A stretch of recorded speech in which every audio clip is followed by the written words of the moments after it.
ګوره حال د صحابه کرامو دا دی چې د کیکر پاڼې او په دې شړو میرو کې چې کومې ونې دي د دې پاڼې به خوړې او بیا به ډکې مچازې داسې کولې لکه څنګه چې دا ګډې بیزې دا پچې کوي نو چې سړی په سختو کې پروت وي په مصیبتونو کې امتحانونو کې دې په بدله کې ور الله ډېر څه ورکوي بیا پیغمبر صلی الله علیه وسلم وایي لیس علی ابیک کرب بعد الیوم لور مخه پکې د نن نه بعد به ستا په پلار باندې سختي نه وي حدیث کې وورده سعد بن ابي وقاص رضی الله عنه سعد رضی الله عنه وی مشهور صحابي دی او ما د سیرت بیان کړی دی ځان له وایي ورې چېرته او دی په هغه لسو کسانو کې دی چې په یو حدیث کې ورته پیغمبر صلی الله علیه وسلم ټولو ته جنت ځای ورکړی یو پکې سعد رضی الله عنه مشهور مجاهد او شهسوار او مشهور صحابي چې ماشومان یې پیژني وایي چې انی لاول العرب رمى بسهم فی سبیل الله په عربو کې اولنی کس چې د الله په لار کې غشه ویشتې د هغه زه ومه په دې خبرې وضاحت موږ په سیرت کې کړی دا اولنی انسان دی چې د الله په لار کې په جهاد کې غشه ویشتې دی هغه سعد رضی الله عنه ورأيتنا نغزو وما لنا طعام إلا ورق الحبلة وهذا السمر او منگ بوی دا پیغمبر سر غزاگانی کولی منگ با دا پیغمبر سر جهادونو کی شرک کیدو او خوراک بنو نو منگ با دا کیکر پانی خوڑی او یا پا دی شڑو کی پا دی میرو کی چرا کمی ونی دا دینا بم پانی شو کولی دا بم خوڑی وإن أحدنا ليضع كما تضع الشاه ما له خلط بیچ بکل منگا ډکو د سماته کو نو هغه به موږ داسې کوو لکه څنګه چې دا ګړې بیزې پچې کوي دغه شان وچ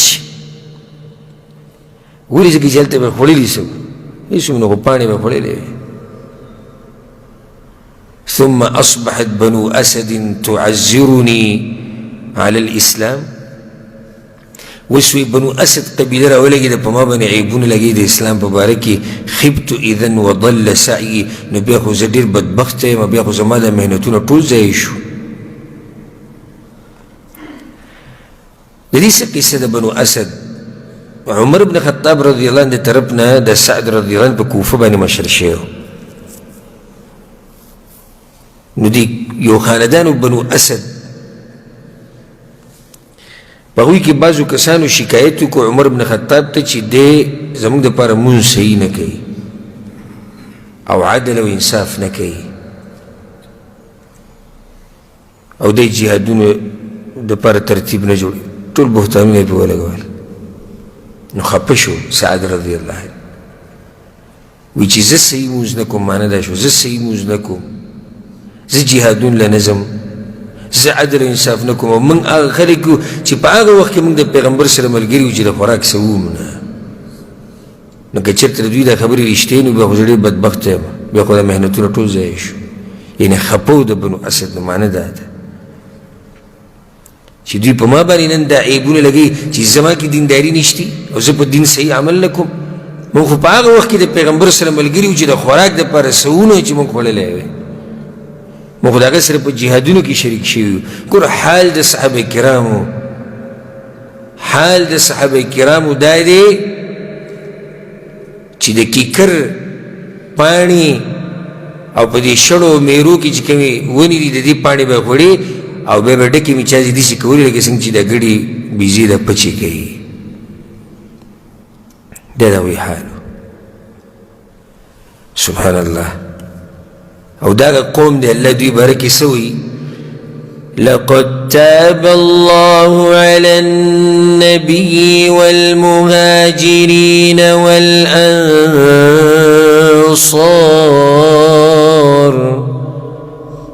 الله یې به مهرباني کړې ده ما توبه قبوله کړې ده د انصار او د مهاجرینو ټول ما بخښلي دي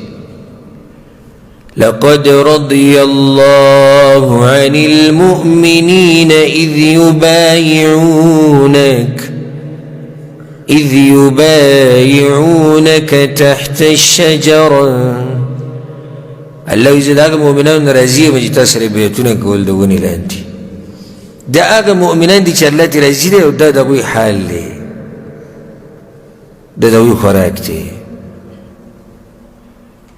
نو په دې دنیا به څه اعتماد وکړي؟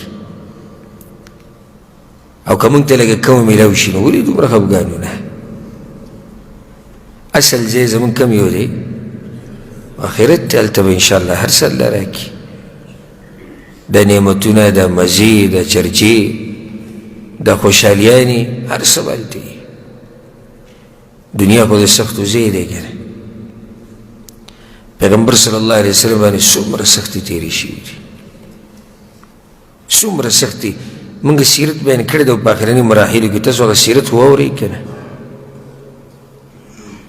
چې پیغمبر صلی الله علیه وسلم اولنی ورځ چې دعوت یې شروع کړی دی او د پیغمبر صلی الله علیه وسلم د وفات کېدو پورې څومره سختې به هغه تېرې شوي، ټولې سختې او سختې. او کله چې به د زنکدن دا سخته وه نو هغه بیا داسې سخته چې عایشه رضی الله عنها وایي داسې سخته خو به پیغمبر د سره نه وه راغلې. نو فاطمې څه ووایي؟ وا کربابته، هلې وي زما په پلار باندې سخته ده زنکدن کې. پیغمبر صلی الله علیه وسلم ورته لیس علی ابیکی کرب بعد الیوم، لور مخه پکې د نن نه بعد به ستا په پلار باندې سختي نه وي. نو په موږ باندې به انشاءالله په آخرت کې سختي نه وي. مؤمن ته حدیث کې راځي، مؤمن ته چې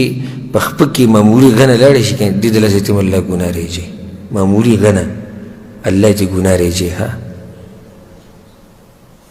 نو چې سړی په سختو کې پروت وي، په مصیبتونو کې، امتحانونو کې، دې په بدله کې ور الله ډېر څه ورکوي.